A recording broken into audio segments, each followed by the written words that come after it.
So hello everyone, welcome back to my channel. প্রথমেই বলে রাখি যে একদমই টাইম ওয়েস্ট করব না, কারণ আজকে আমি তোমাদেরকে নতুন কিছু দেখাতে এসেছি এবং টোটালি একটা অন্যরকম এক্সপিরিয়েন্স, মানে যেটা একদম বলে যে সত্যি করেই অ্যাডভেঞ্চারিয়াস।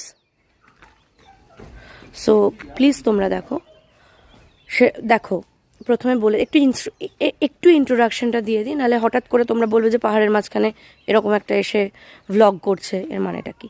তো আমরা আজকে সকালে বেরিয়েছিলাম অ্যান্ড আমরা একটা সাডেন প্ল্যান করেছিলাম যে ওয়ায়ানাড ঘুরতে যাবো। মানে বিশ্বাস করো, কোনো প্ল্যানিং ছিল না।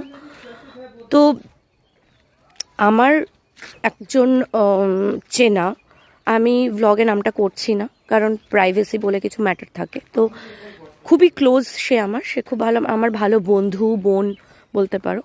তো ওর কাছ থেকে এই ইনফরমেশনটা আমি পেয়েছি অ্যান্ড এটা আমি ভাবলাম যে আমরাও কেন বাকি থাকি, এক্সপ্লোর করি। সো দেখো এরমভাবে রাস্তাটা, পাহাড়ের গা দিয়ে রাস্তাটা এরমভাবে শুরু হয়েছে এবং রাস্তাটা এইভাবে এসে লাইক এইখানে হচ্ছে। এটা একটা ক্যাফেটেরিয়া, মানে বুঝতে পারছো কি অস্বাভাবিক সুন্দর, মানে পাহাড়ের গায়ে এটা ছাড়া আর কিচ্ছু নেই।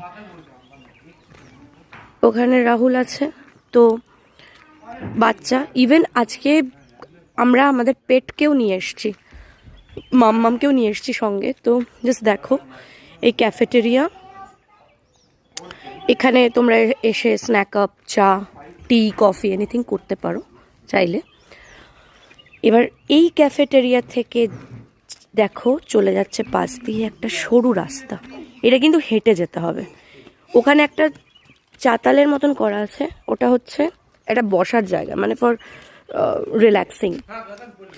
তো ওখানে দেখো, আমি জানি না কতটা দেখতে পাচ্ছ, ওখানে দুটো চেয়ার রয়েছে, মানে ওখানে বসে তুমি টাইম পাস করতে পারো, তুমি যা ইচ্ছে করতে পারো আর কি, গল্প টল্প করতে পারো, এরকম একটা।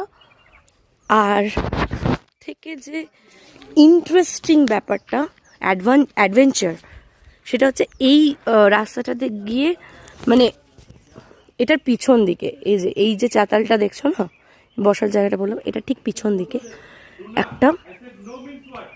একটা কটেজ আছে, মানে ট্রি হাউস। তো সেটাতে আমরা উঠেছি। এবার এখন আমরা এসেছি এখানে চা খেতে। যদি পসিবল হয়, মানে বিকেল থাকাকালীন, তাহলে আমি তোমাদেরকে অবশ্যই দেখিয়ে দিচ্ছি। আর যদি না পসিবল হয় এখন দেখানো, তাহলে ডেফিনেটলি আমি নেক্সট ব্লগে দেখাচ্ছি। চলো, তো সঙ্গে থেকো।